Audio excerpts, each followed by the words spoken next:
Tragedi dimulai ketika sekelompok napi baru dipindahkan ke sebuah penjara tua. Salah satunya seorang jurnalis yang dituduh memutilasi bos medianya sendiri. Sejak kedatangannya, teror mulai pecah. Para napi mati satu persatu dengan kondisi yang sadis luar biasa. Tubuh hancur, kepala remuk, darah di mana-mana. Dan inilah salah satu jualan utama film ini. Kekejian yang dipoles sekeji mungkin untuk memanjakan penggemar gore. Semakin brutal pembunuhannya, semakin indah filmnya, kata mereka. Namun di tengah semua itu, film ini sebenarnya punya konsep yang cukup menarik. Setannya tidak membunuh secara acak. Ia memburu orang-orang yang dipenuhi aura negatif, amarah, dendam, emosi, kebencian. Maka para napi mulai melakukan berbagai cara, dari yang normal hingga absurd untuk menekan emosi mereka.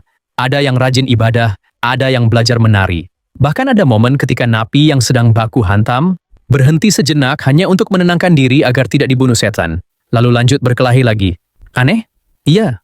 Lucu? Bisa jadi. Tapi juga terasa seperti satir putus asa tentang manusia yang hidup dalam sistem penuh tekanan, hingga bahkan emosi pun bisa menjadi hukuman mati. Sepintas Ghost in the Shell terlihat seperti horor penjara yang sangat mudah ditebak. Campuran suka duka napi, sipir brutal, komedi receh, darah muncrat, dan setan yang membantai manusia satu persatu dengan cara sekeji mungkin. Formula yang bahkan sebelum filmnya dimulai pun kita sudah tahu arahnya akan kemana. Tapi justru karena itu, film ini menarik dibahas.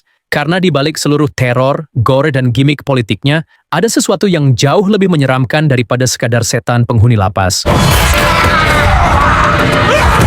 Secara teknis, film ini sebenarnya tampil cukup solid. Visual penjaranya terasa kotor, sesak, dan penuh atmosfer pembusukan moral. Kamera handheld yang gelisah membuat penonton ikut merasa terjebak di dalam lapas penuh kekacauan itu. Adegan gore dan practical effect-nya brutal dan cukup meyakinkan, bahkan termasuk salah satu yang paling eksplisit di horor Indonesia mainstream. Akting para pemain juga relatif hidup, terutama para napi dan sosok napi koruptor yang berhasil memunculkan aura licik dan penuh privilege. Masalah utama film ini justru bukan di kualitas teknisnya, melainkan pada arah emosional dan gagasannya. Di tengah konflik antar napi dan teror supernatural itu, ada satu elemen kecil yang justru jadi magnet terbesar promosi film ini. Koruptor. Film ini menghadirkan satu napi koruptor elit yang hidup jauh lebih nyaman dibanding napi lain. Ia punya akses, punya perlakuan khusus, punya kuasa bahkan di balik jeruji. Dan jelas sekali karakter ini sengaja dirancang untuk memancing emosi publik Indonesia. Karena Joko Anwar tahu betul, tidak ada monster yang lebih dibenci rakyat Indonesia selain koruptor. Apalagi ketika film ini dipromosikan dengan narasi seolah-olah akhirnya ada tontonan yang menghajar koruptor. Masalahnya, disitulah menurut saya film ini mulai problematik. Karena kalau kita mau sedikit lebih kritis, Ghost in the Shell sebenarnya tidak menawarkan perlawanan terhadap sistem korup. Film ini justru menawarkan pelampiasan, dan justru disitulah bagian paling gelap dari film ini.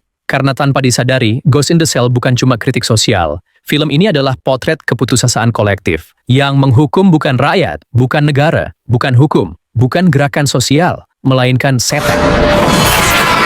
Dan karena itulah film ini terasa sangat dekat dengan realitas Indonesia hari ini. Bukan karena setannya, bukan karena jump scare-nya, tapi karena diam-diam kita sadar. Kritik demi kritik sudah terlalu sering berakhir jadi gema kosong. Koruptor tetap hidup nyaman, kasus hilang, vonis ringan, penjara mewah, dan rakyat cuma bisa marah sebentar di media sosial sebelum lupa lagi minggu depan. Maka lahirlah film seperti Ghost in the Shell. Film yang menjual kemarahan publik terhadap korupsi, lalu mengubahnya menjadi katarsis horor. Penonton dibuat puas melihat koruptor dihukum. Tapi penghukuman itu terjadi di dunia fantasi. Dan yang lebih miris lagi adalah munculnya komentar para Gen Z. Seperti yang diposting Joko Anwar di akun Instagramnya ini. Bahwa para koruptor wajib nonton film ini biar malu. Buat para koruptor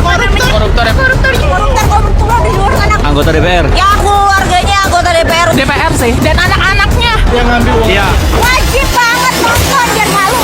Tidak, koruptor tidak akan malu karena menonton film ini. Mereka justru mungkin menertawakan betapa naifnya generasi penerus bangsa yang mengira tontonan horor bisa mengguncang orang-orang yang bertahun-tahun selamat dari hukum nyata. Karena masalah Indonesia tidak pernah sesederhana, koruptor kurang diberi pelajaran moral. Masalahnya jauh lebih busuk dari itu. Dan mungkin inilah hal paling menyeramkan dari Ghost in the Shell, bukan setannya, melainkan kenyataan bahwa kita mulai berhenti percaya manusia Indonesia bisa menyelesaikan masalahnya sendiri.